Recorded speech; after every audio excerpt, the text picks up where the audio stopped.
Welcome to Future Trends, where we examine the latest stories reshaping tomorrow's international dynamics. This week's headlines: Japanese First Party rises with tough immigration stance, rise in Al-Qaeda attacks in West Africa, US announces trade deal with Indonesia, China begins building world's largest dam, and animals react to sounds being made by plants. Starting with politics, Japanese First Party rises with tough immigration stance.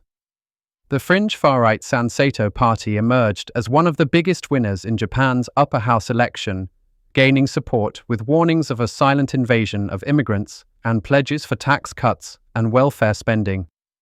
It won 14 seats, adding to the single seat it secured in the 248-seat chamber 3 years ago. It has only 3 seats in the more powerful lower house. Netanyahu's governing coalition is fracturing. Israel's government suffered a blow when an ultra-Orthodox party announced it was leaving the coalition over conscription of Orthodox Jews. Without them, Netanyahu's coalition holds just 61 out of Parliament's 120 seats, leaving it more susceptible to pressure, especially far-right parties who strongly oppose ending the war in Gaza.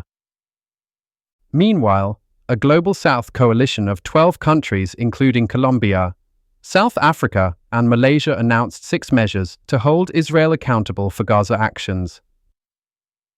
Czech Republic criminalises communist propaganda. President Pavel has amendment to the criminal code that criminalizes the promotion of communist propaganda, putting it on a similar level to Nazi ideology.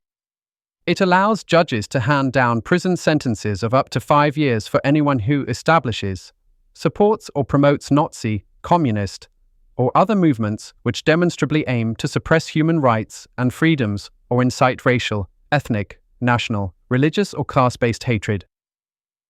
France withdraws from Senegal, ending permanent military presence.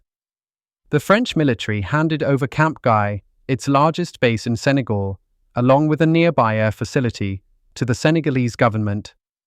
It was the last West African country where France maintained a permanent troop presence, amid waning regional influence. UK lowers voting age to 16 in historic electoral reform. The UK's Labour Party passed a landmark electoral reform, aligning with Scotland and Wales in lowering the voting age from 18 to 16. The change fulfills a key promise by the ruling party, but garnered criticism from the Conservative Party, which questions whether 16-year-olds are old enough to vote when they can't get married or stand for election. Turning to conflict news, US, Germany to deliver air defense systems to Ukraine. The Patriot missile system can detect and intercept a wide range of oncoming air targets, including Russia's high-end ballistic missiles, and is regarded as one of the world's best. Germany and the US have agreed to deliver 5 Patriot air defense systems. It comes as Russia increases its campaign of long-range strikes on Ukraine. Rise in Al-Qaeda attacks in West Africa. There have been more than a dozen deadly attacks by Jamaat Nusrat al-Islam, wal Muslimin on military outposts and towns across Mali, Burkina Faso, and Niger in May and June. The insurgents claimed to have killed more than 400 soldiers in those attacks. Analysts said the rise in violence reflects a strategic shift by JNIM, moving from rural guerrilla tactics to a campaign aimed at controlling territory around urban centers and asserting political dominance in the Sahel as regional governments end relationships with former Western military allies. Almost 600 killed in Syria clashes. It follows intense fighting between Druze fighters, government forces and Bedouin groups in southern Syria's Sweda province. Syrian authorities are evacuating Bedouin families from the Druze-majority Sweda city. Cambodia mandates military service following border tensions. It follows long-standing border clashes with Thailand over disputed territory. The military conscription law was approved in 2006 and required Cambodian men aged 18 to 30 to serve in the military for 18 months, but it was never enforced. Service for women remained voluntary. Australia hosts largest ever military exercise. Exercise Talisman Sabre is expected to attract the attention of Chinese spy ships.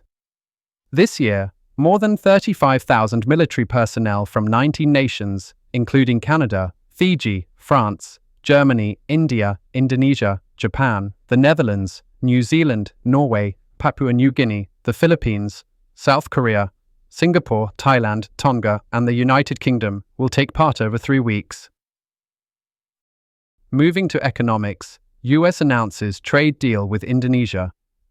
Indonesian goods entering the US will face a 19% tariff under a trade deal announced by President Trump, while American goods entering Indonesia would face no levies. US exports to Indonesia rose 3.7% last year, while imports from there were up 4.8%, leaving the US with a goods trade deficit of nearly $18 billion. China's exports rise 5.8% in June. China's exports accelerated in June as a reprieve on US tariffs prompted a rush of orders by companies and consumers ahead of an August deadline. Exports climbed 5.8% from a year earlier, up from a 4.8% rise in May. Imports also recovered, growing 1.1% in the first increase so far this year, according to customs data. Congo extends export ban on EV battery metal. Prices of cobalt, used in electric vehicle batteries, have soared since top producer Congo halted exports, with some expecting the high prices to trigger a shift away from using the rare metal in batteries. The country accounted for 76% of the world's cobalt mine production as of 2024, as its production more than doubled since 2020. Norway's sovereign fund buys Colombian debt amid downgrades. The world's largest sovereign wealth fund purchased $420 million in Colombian peso bonds in June, the same month Colombia suffered 2 credit downgrades and suspended fiscal spending limits. Norway's $2 trillion fund has accounted for half of all net foreign purchases of Colombian bonds in the first half of 2025, demonstrating continued international confidence despite the country's fiscal turmoil. India seeks critical minerals partnerships with Chile and Peru. India is aiming to reduce dependence on China, which controls 90% of rare earth magnet production. The discussions include securing fixed quantities of copper concentrate, as India imports over 90% of its copper needs and dependency is expected to rise to 97% by 2047. In development news, states must protect people from climate change, says court. The decision of the Inter-American Court of Human Rights means that around 20 countries across Latin America and the Caribbean must undertake legal reforms to protect populations from climate change. The Costa Rica-based court is an autonomous legal institution that interprets and applies the American Convention, which has been ratified by more than 20 countries including Argentina, Brazil, Chile, Mexico, and Peru. China begins building world's largest dam. The construction of the world's largest hydropower dam in Tibetan territory has sparked concerns from India and Bangladesh. Libya to open bidding for oil exploration. It has been 17 years since the government had offered bids for oil exploration. As Africa's second-largest oil producer, Libya is a significant player in the global oil market and is also a member of the Organization of the Petroleum Exporting Countries, OPEC. Foreign investors, however, have been wary of putting money into the country, which has been politically unstable since the overthrow of longtime ruler Muammar Gaddafi in 2011. ASEAN accelerates de-dollarization.